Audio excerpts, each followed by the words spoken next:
Hello everyone. आज हमारे इस चैप्टर यूनिट्स एंड मेजरमेंट्स का 5th लेक्चर रहने वाला है, जिसमें हम डायमेंशंस इसको देखेंगे क्या होता है और वेरियस फिजिकल क्वांटिटीज़ के डायमेंशनल फार्मूलाज देखेंगे। और इसके साथ रहेगा प्रीवियस ईयर नीट के क्वेश्चंस रहेंगे, तो उनको डिस्कस करेंगे लास्ट में। आइए चलिए देखते हैं, स्टार्ट करते हैं डायमेंशंस से। तो हमारा जो पहला पॉइंट आता है, व्हाट आर डायमेंशंस। अभी तक हम मानते थे कि हमारे पास 7 फिजिकल क्वांटिटीज़ हैं, जिसमें हम मास की बात करते थे। ठीक है, ये एक फिजिकल क्वांटिटी थी, उसका जो हमारा यूनिट था वो था किलोग्राम। ठीक है, इस मास को हम रिप्रेजेंट करते हैं इन terms of m having power 1।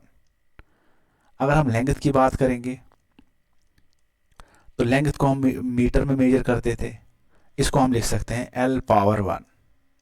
ठीक है, इसी तरह अगर हम टाइम की बात करेंगे, टाइम को हम मेजर करते थे किस में, सेकंड में, तो उसको हम लिखते हैं t पावर 1।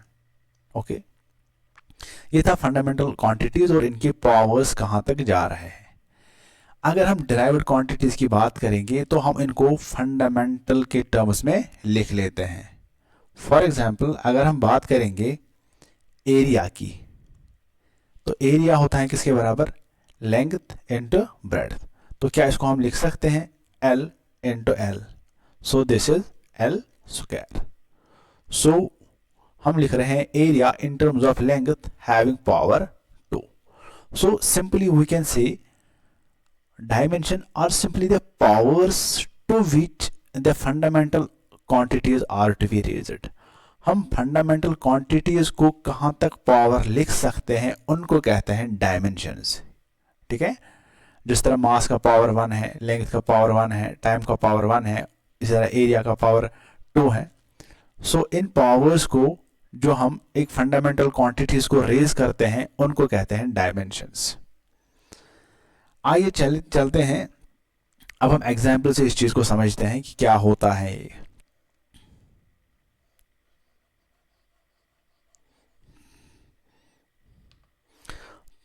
तो सिंपली पहले हम स्टार्ट एग्जाम्पल करते हैं फंडामेंटल क्वांटिटीज से।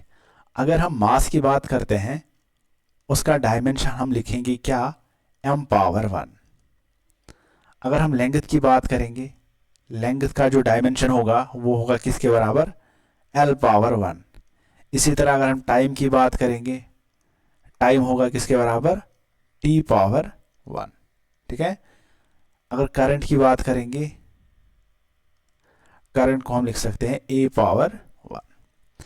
इनको हम डिनोट करते हैं मास में, l में, t में, एम्पियर में। इसी तरह टेम्परेचर को हम k के साथ डिनोट करते हैं।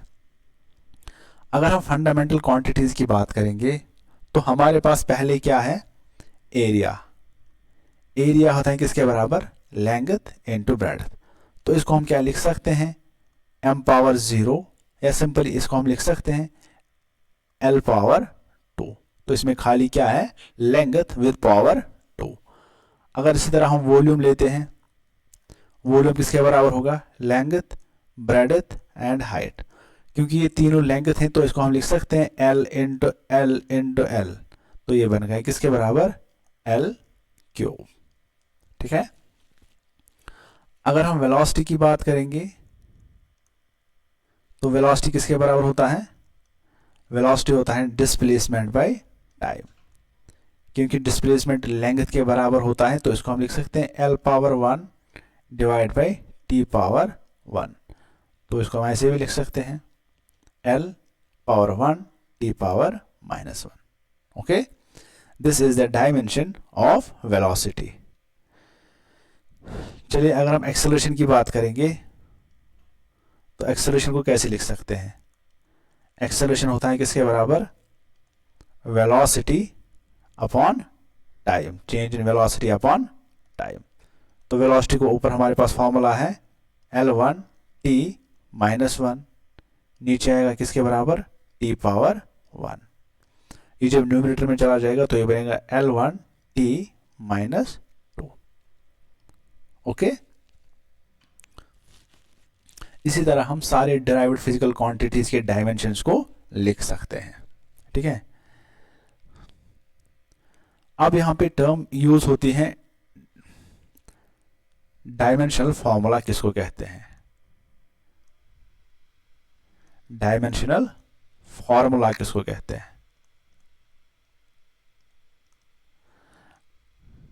ये कुछ नहीं है, ये इस पूरे एक्सप्रेशन को कहते हैं जिसमें हम फंडामेंटल क्वांटिटीज के को लिखते हैं इन टर्म्स ऑफ पावर्स। ठीक है, इस इक्वेशन को कहते हैं क्या, इस इक्वेशन को कहते हैं डायमेंशनल फॉर्मूला। तो यहां पे मैं सिंपली लिखूंगा it is the expression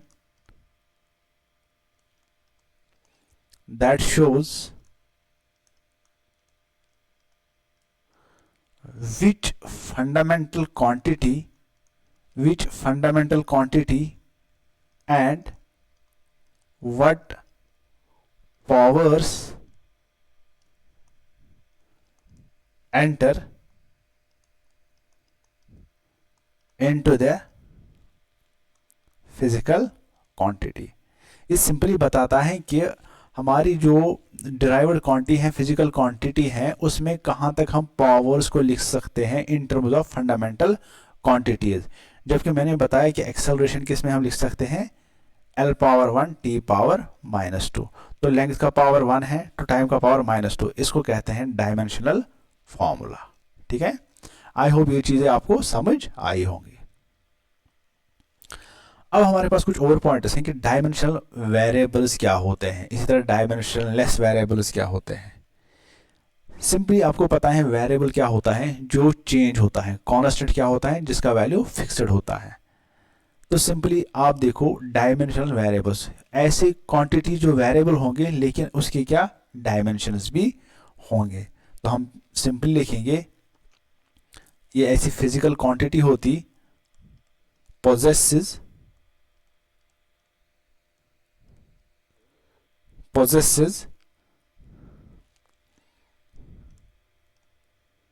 dimensions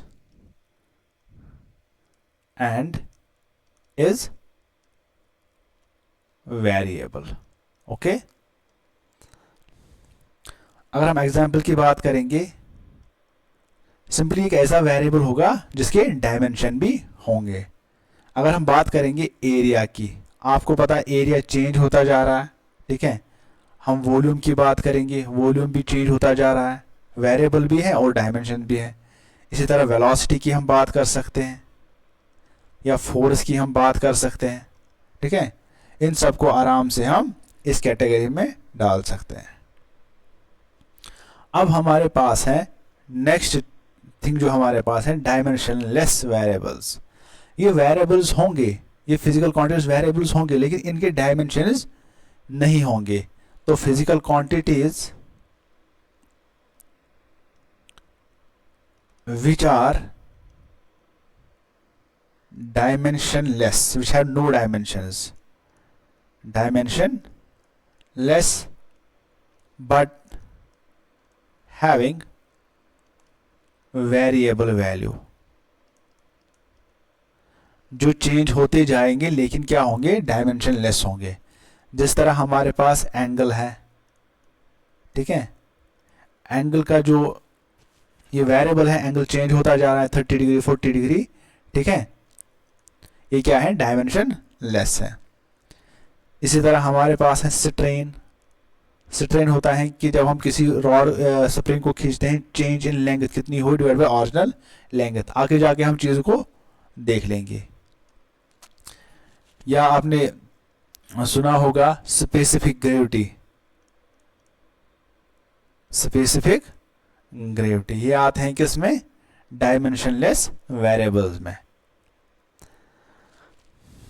आपको सिंपली याद रखना है, अगर इस प्लॉट का एरिया है ये चेंज भी होता जा रहा है तो एरिया के डायमेंशंस क्या है, एरिया के डायमेंशंस एल स्क्वायर। ठीक है, इसी तरह वॉल्यूम के एल क्यूब, इसी तरह वेलोसिटी के। तो अगर हम डायमेंशनलेस, मैंने एंगल की बात की, तो अगर यहाँ पे एंगल 20 डिग्री है, ये चेंज भी होता है 30 डिग्री। ठीक है, तो आपको पता है एंगल होता है किसके बराबर, आर्क बाई रेडियस। आर्क भी लेंथ है और रेडियस भी लेंथ, लेंथ कैंसिल, तो ये बनता है डायमेंशन लेस। ओके, चलिए अब हमारे पास जो थर्ड पॉइंट है वो है डायमेंशनल कांस्टेंट।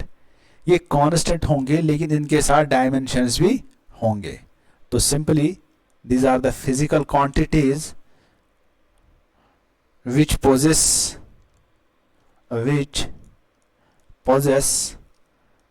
dimension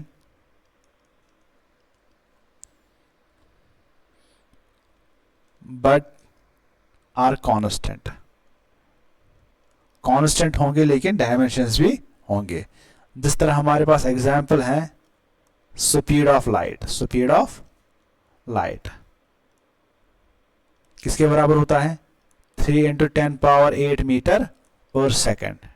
ठीक है, ये कांस्टेंट भी है लेकिन इनके साथ क्या है? डायमेंशन भी है। तो मीटर पर सेकंड को लिख सकते हैं LT-1, है ना।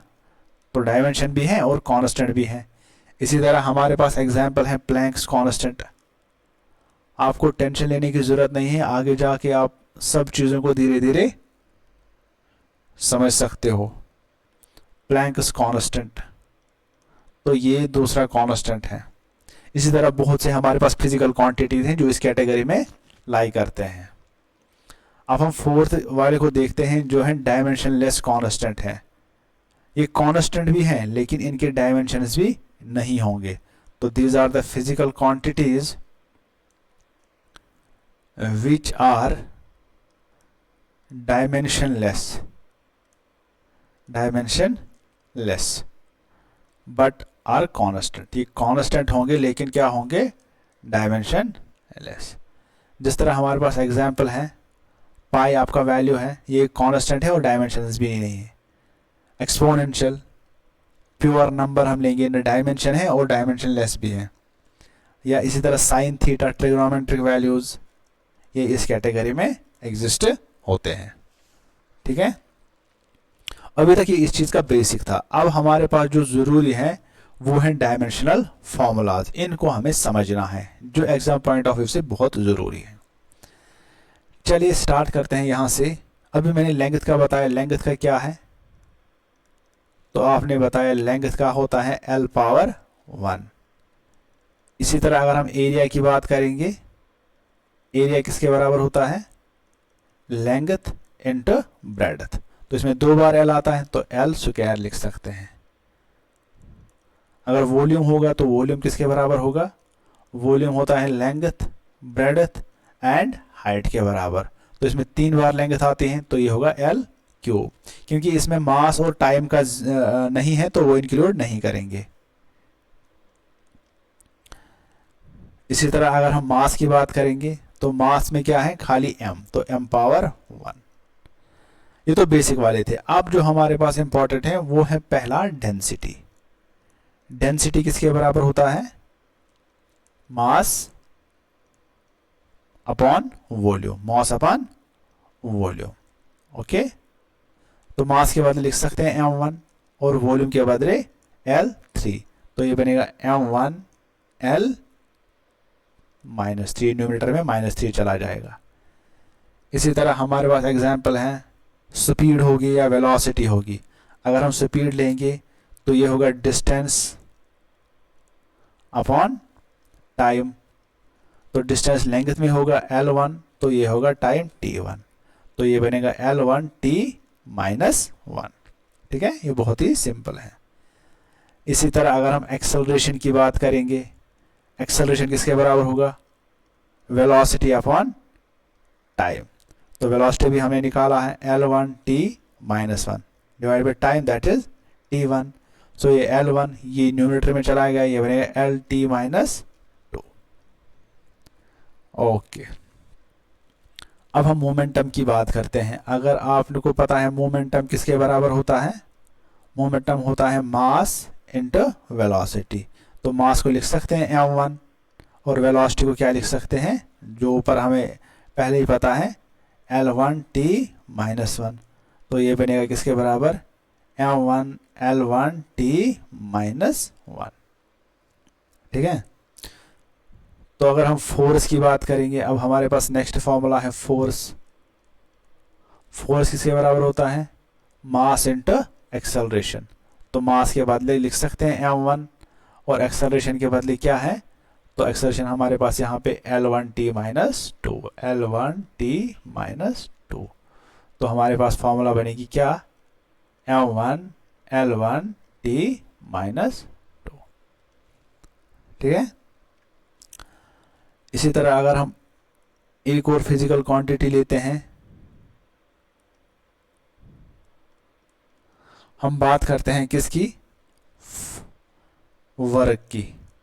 वर्क किसके बराबर होता है, फोर्स इंटू डिस्प्लेसमेंट, जिसको हम लेंथ में देखेंगे। फोर्स किसके बराबर है, तो फोर्स हमने ऊपर सॉल्व किया है m1 L1t minus two and displacement is L1। तो हमारा फॉर्मूला आएगा किसके बराबर, m1 L2t माइनस टू।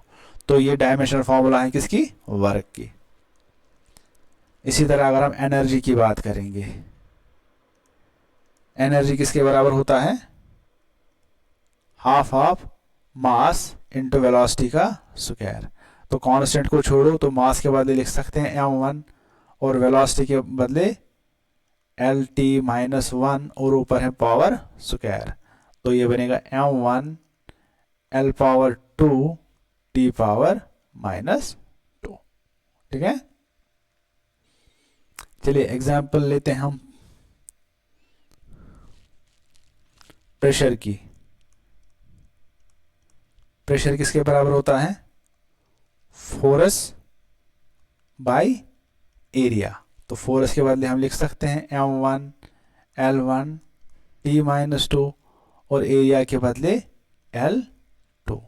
तो हमारी फॉर्मूला आएगी m1, ये ऊपर चला जाएगा, ये बनेगा L minus one t minus two. ठीक है। तो ये है प्रेशर की। इसी तरह अगर हम सिट्रस की लेंगे, सिट्रस भी होता है किसके बराबर, फोर्स बाय एरिया। तो उसका फॉर्मूला भी सेम यही आएगा m1 L minus one t minus two. Okay, ये बेसिक थे। अब हमें कुछ और चीज़ों को देखना हो, कुछ और फॉर्मूलाज। तो हमारे पास एक फॉर्मूला होती है स्ट्रेन। स्ट्रेन होता है जब भी हम किसी को खींचते हैं उसमें कितनी change I, change in length divide by पहले वो कितनी लेंथ थी। ऊपर भी लेंथ है L1, नीचे भी L1 है। ठीक है। तो ये क्या है, ये डायमेंशन लेस है, डायमेंशन लेस है। ठीक है। इसी तरह अगर हम एक और एग्जाम्पल लेंगे, हमारे पास एग्जाम्पल है टॉर्क। टॉर्क होता है रोटेशनल फोर्स। टॉर्क क्या होता है, रोटेशनल। जब हम रोटेशनल मोशन की बात करते हैं तब हम फोर्स को हम टॉर्क कहते हैं। This is simply force into distance. तो फोर्स किसके बराबर होता है, m1 L1 t minus two into distance क्या है L1। तो ये बनेगा किसके बराबर, m1 L2 t minus two. ठीक है। अब हमारे पास एक और एग्जाम्पल है जो आपने प्रीवियस क्लास में देखा होगा, ग्रेविटेशनल कांस्टेंट। ग्रेविटेशनल कांस्टेंट हमें पता है जब भी हम दो ऑब्जेक्ट्स के मासेस के दरमियान फोर्स को निकालते थे तो हमारे पास फॉर्मूला होती है F is equal to G m1 m2 divide by r square, where G is gravitational constant. तो G को हम ऐसे भी लिख सकते हैं F r square divide by m1 into m2। Okay. तो फोर्स का क्या आएगा, तो फोर्स हमारे पास पहले ही है m1 L1 t minus two. ठीक है। इसी तरह r क्या है, r इज लेंगे तो इसको हम L स्क्वायर लिख सकते हैं। नीचे मास है दो बार तो इसको हम m2 लिख सकते हैं। तो अगर हम इसको ऐसे लिखेंगे, m पावर में न्यूमरेटर में चला जाएगा, ये होगा m power minus one, L तीन बार है, t पावर माइनस टू। ठीक है। तो हमारे पास फॉर्मूला बनेगी m1 m minus one L3 t minus two. ठीक है। इसी तरह हमारे पास एक और फॉर्मूला है जिसको हम सरफेस टेंशन बोलते हैं। आगे जाके हम पढ़ते हैं कि जब एक सरफेस की ऊपर वाली लेयर हार्ड बन जाती हैं उसको सरफेस टेंशन कहते हैं, सरफेस टेंशन। उसकी फॉर्मूला होते हैं फोर्स बाय लेंथ। बस सिंपली फॉर्मूला को याद रखना है, बाकी आप आराम से निकाल सकते हो। तो force simply m1 L1 T minus 2 divide by L1, L cancel, तो ये बनेगा किसके बराबर, m1T माइनस 2। ठीक है,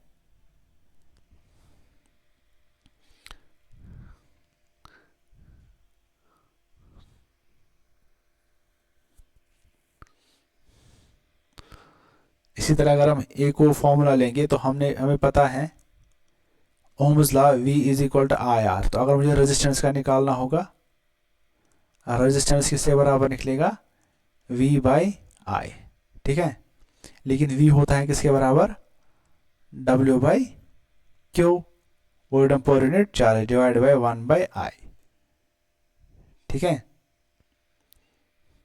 तो वर्क को क्या लिखेंगे, तो वर्क का अगर आपको पता है, यहाँ पे मैंने वर्क का निकाला है m1L2T माइनस 2 यहाँ पे, तो यहाँ पे मैं सीधे लिखूंगा m1L2T माइनस 2। ठीक है, तो यहाँ पे है Q, आपको पता है I is equal to Q by T, current होते हैं चार्ज बाई टाइम, तो Q निकलेगा I इंटू टी, तो इसको I इंटू टी लिख सकते हैं, और यहाँ पे और एक I है तो इसको I स्क्वायर लिख सकते हैं।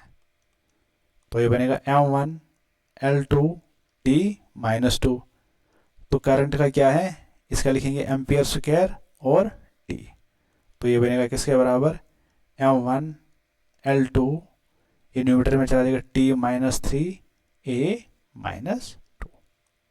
This is the dimensional formula of resistance. Okay,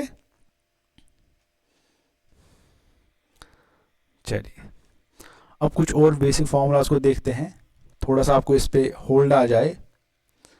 अगर हम बात करेंगे एंगुलर डिस्प्लेसमेंट की, एंगुलर डिस्प्लेसमेंट होता है एंगुलर डिस्प्लेसमेंट जब भी एक पार्टिकल रोटेशनल मोशन में चलता है, तो इसने कितना यहाँ पे निकाला एंगल, इसको कहते हैं एंगुलर डिस्प्लेसमेंट।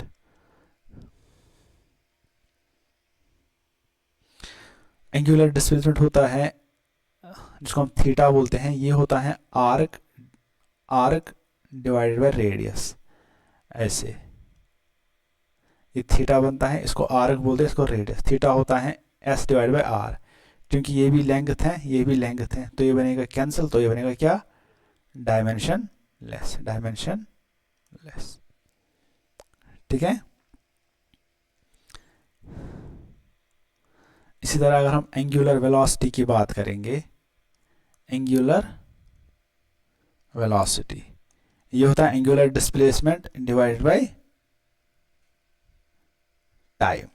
ओके, तो इसका बनेगा 0 डिवाइड बाई टी पावर 1, तो ये बनेगा ऊपर क्या, सिंपली टी पावर माइनस 1। ठीक है, तो आपने सुना होगा 9th क्लास में, आपने सुना होगा acceleration due to gravity, acceleration due to gravity, जिसको हम जी से डिनोट करते थे। ठीक है, क्योंकि ये एक्सेलरेशन ही होती है, आपको पता है एक्सेलरेशन किसके बराबर होती है, वेलोसिटी अपॉन टाइम। वेलोसिटी होती है किसके बराबर, डिस्प्लेसमेंट अपॉन टाइम, और नीचे है अपना 1 बाई टाइम। डिस्प्लेसमेंट लिख सकते हैं L1, नीचे लिखते हैं T पावर 2, तो फिर से हमने निकाला L1 T पावर माइनस 2। ठीक है,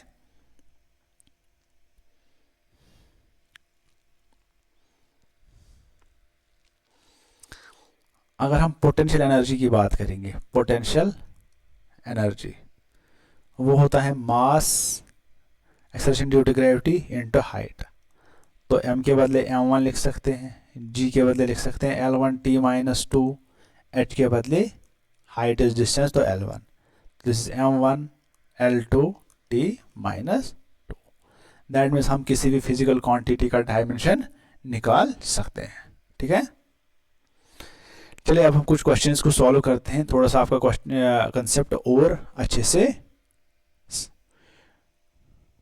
आपको कॉन्फिडेंट आ जाएगा, ठीक है। पहला क्वेश्चन बोलता है the dimension of A Planck's constant is same is. पहले होता है प्लैंक्स कांस्टेंट होता है क्या है। जब भी हम हायर एनर्जी की बात करेंगे ई होता है एच न्यू के बराबर। New is frequency, H is Planck's constant, E is energy. तो यहाँ से हमें एच निकलेगा किसके बराबर, ई बाई न्यू, ठीक है। New is frequency. और याद रखना जो फ्रीक्वेंसी होती है उसका जो डायमेंशन होता है वो होता है टाइम इनवर्स, ठीक है। फ्रीक्वेंसी होता है 1/, आपने सुना होगा F is equal to 1/, time. So इसका आएगा क्या, टाइम इनवर्स।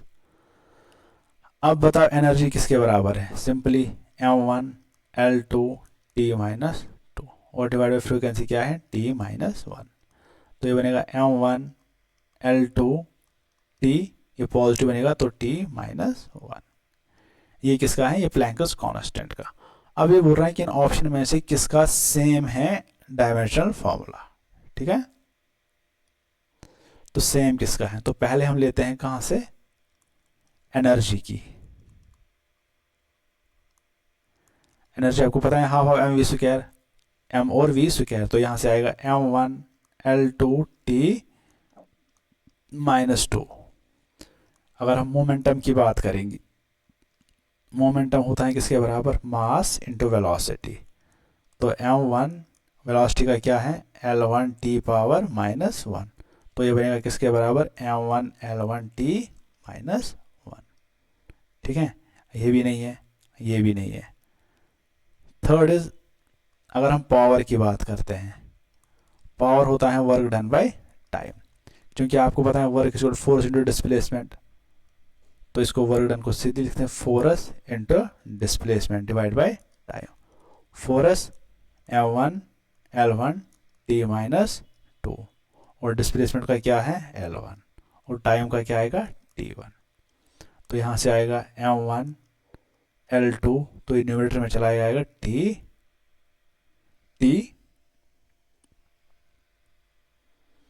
माइनस 3। क्योंकि ये भी प्लैंक्स कांस्टेंट का नहीं तो ये भी नहीं आएगा।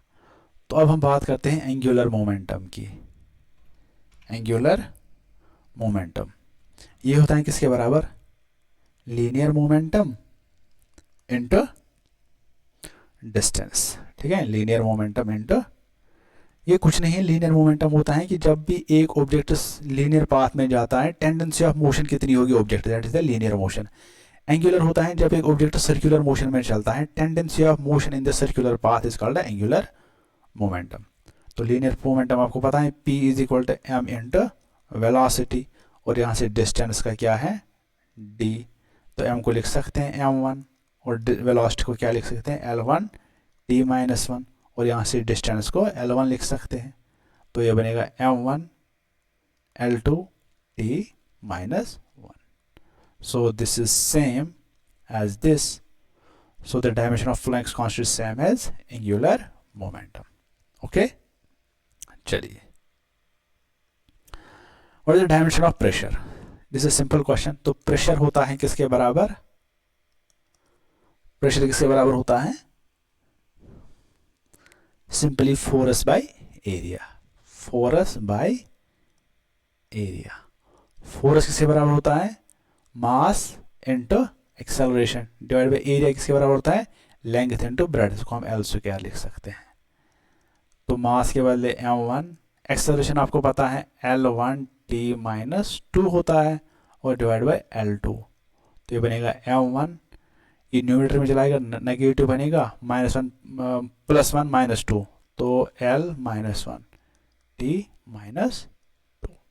तो प्रेशर का क्या बनेगा m1 L minus 1 t minus 2। Okay, चलिए अब हमारे पास है the physical quantity has a dimensional formula as pressure. Pressure की डायमेंशनल फार्मूला किसके साथ सेम है, ये 2022 में आया था। पहले मैंने अभी आपको बताया कि प्रेशर किसके बराबर होता है, फोर्स बाय एरिया। क्योंकि डायमेंशनल फॉर्मूला फोर्स क्या होती है, m1 L1 T माइनस 2, और एरिया का क्या है, L स्क्वायर। तो फॉर्मूला बनेगी m1 L minus 1 T minus 2। तो अब हमें इसमें से चेक करना, पहले बताते हैं कि coefficient of viscosity, coefficient of viscosity,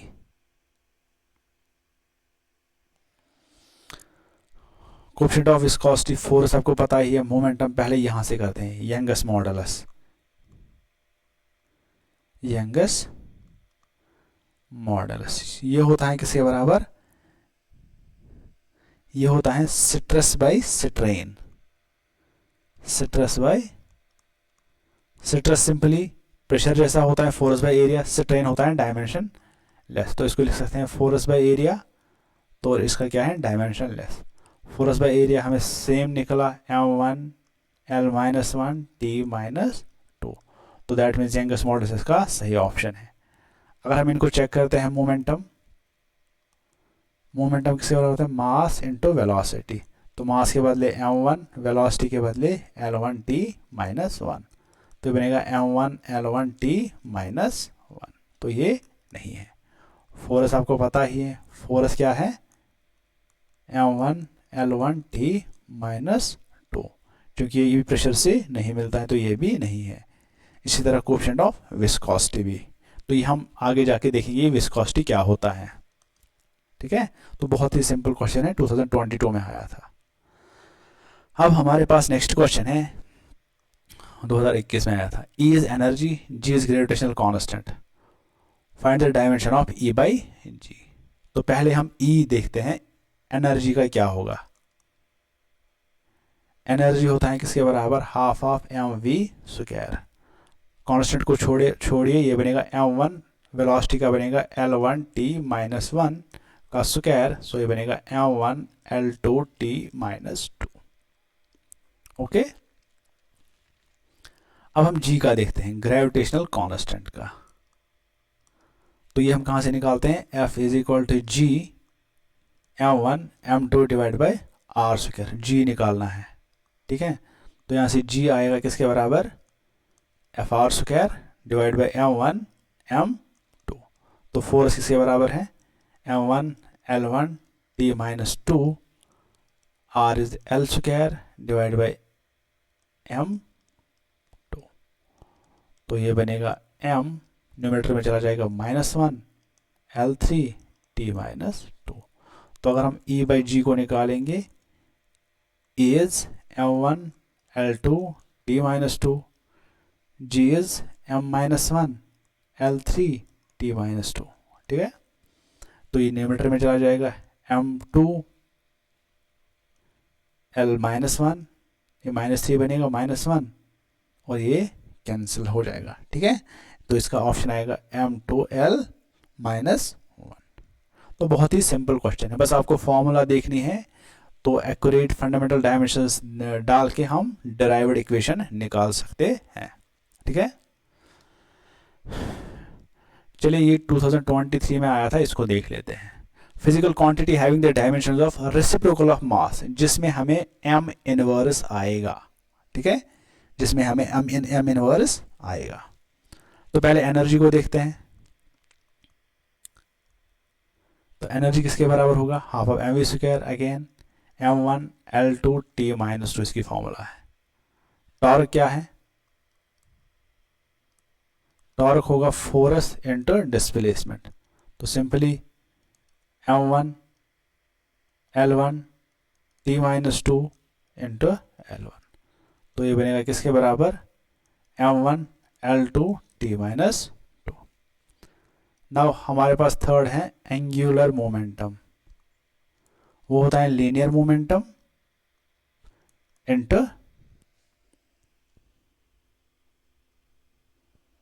distance, ठीक है। तो लीनियर मोमेंटम को m इंटू वी लिख सकते हैं, इंटू है हमारे पास डिस्टेंस dist, तो इसको लिख सकते हैं m1 v is L1 T minus 1 and distance is L1, तो हमारे पास फॉर्मूला बनेगी m1l2t माइनस 1। क्योंकि ये भी m पॉजिटिव है, m पॉजिटिव है, ये भी नहीं आएगा, ये भी नहीं आएगा, ये भी नहीं आएगा। तो अब ग्रेविटेशनल कांस्टेंट की बात करते हैं। अगर हम ग्रेविटेशनल कांस्टेंट की बात करते हैं, पिछले वाले में हमने देखा तो ग्रेविटेशनल कांस्टेंट क्या आया, m-1l3t माइनस 2। तो यहाँ पे मैं लिख सकता हूँ सिंपली m-1l3t माइनस 2। तो यहाँ पे आया रेसिप्रोकल ऑफ m इनवर्स। तो इसका ऑप्शन है क्या है, फोर्थ वन, जिसमें क्या आता है, रेसिप्रोकल ऑफ मास। ठीक है, बहुत ही सिंपल क्वेश्चन है। अब हम लास्ट वाले क्वेश्चन को देखते हैं। ये 2024 में आया था। The quantity having dimensions as those of solid angle. ठीक है, सॉलिड एंगल क्या होता है, पहले हम सॉलिड एंगल को जान लेते हैं। सॉलिड एंगल, अगर हम 3 डायमेंशनल स्फीयर की बात करते हैं, इसमें हम एक स्फेरिकल कोन कट करेंगे। ठीक है, ये इसका एरिया है जिसको हम DA कहते हैं, ये है R। इस एंगल को जो हमने कोन कट किया इसको हम कहते हैं क्या, d ओमेगा, जैसे सॉलिड एंगल। तो d ओमेगा होता है किसके बराबर, DA बाय R स्क्वायर। ठीक है, this is area, small area, and this is radius, square of radius. ठीक है, तो दैट मीन्स सॉलिड एंगल का जो डायमेंशन आएगा वो आएगा, area is L square and नीचे radius square, L L cancel, this is dimensionless. जो सॉलिड एंगल है वो हमारे पास क्या है, डायमेंशन लेस। ठीक है, तो हम ऑप्शंस को देखते हैं। पहला है स्ट्रेन। स्ट्रेन होता है जब भी हम किसी ऑब्जेक्ट को खींचते हैं उसमें कितनी चेंज आई डिवाइड बाय पहले वो कितने साइज का था, तो ये भी डायमेंशन लेस हो गया। ठीक है, तो अगर हम एंगल की बात करेंगे, एंगल किसके बराबर होता है, आर्क डिवाइड बाय रेडियस, तो ये होगा L डिवाइड बाय L, तो ये भी डायमेंशन लेस होगा। ठीक है, तो इसका मतलब जो डायमेंशन लेस है, जो सेम है सॉलिड एंगल है, तो वो कौन सा ऑप्शन है, वो पहला ही ऑप्शन है। ठीक है, चलो दूसरे ऑप्शन को भी चेक करते हैं। स्ट्रेस क्या होता है, स्ट्रेस होता है फोर्स बाय एरिया। इसमें पहले ही फोर्स आया m1l1t माइनस 2, तो यहाँ से L2 आया, तो हमारे पास डायमेंशंस आ गए। ठीक है, तो एंगल इज डायमेंशन लेस, लेकिन इसमें एक ही है। ठीक है, तो ये नहीं आएगा। स्ट्रेन क्या है, ये डायमेंशन लेस है लेकिन आर्क लेंथ है, तो ये नहीं है, तो ये भी नहीं आएगा। सुपीरियर तो डायमेंशन है और स्ट्रेस भी है, तो ये भी नहीं आएगा। तो इसका पहला ऑप्शन करेक्ट होगा। तो एक ऐसी फिजिकल क्वांटिटीज हैं जिनके सेम है सॉलिड एंगल, सॉलिड एंगल का भी डायमेंशन नहीं है, तो स्ट्रेन का भी डायमेंशन नहीं है, एंगल का भी डायमेंशन नहीं है। ठीक है, ओके, चलिए आज के लिए इतना ही। Thank you and have a nice day.